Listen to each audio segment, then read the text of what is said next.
Кога ја љубев Дениција, Петре М. Андреевски.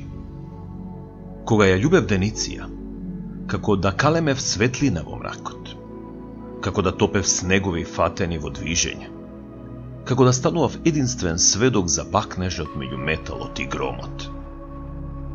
Кога ја љубев Дениција, како да му пронајдував брзина и на каменот, како да ја одделував душата од телото, како да го палев барутот на тилот од смилот и трендафилот.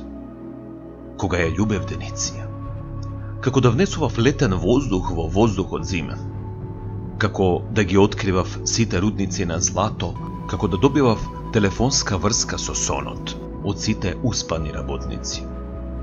Оти ја љубев Дениција, како што ги отварав пролетните аптеки, сместени во гласот од славејот, како што славејот ги спријателуваше небото и земјата, како што таа ми ја одземаше тежината, додека трчав кон неа, како што не можев да видам ништо освен неа, како што таа живееше додека јас умирав, како што јас не знаев како би умрел ако таа не се родеше. Кога ја љубев Дениција, како да учествува во создавањето на првата македонска држава.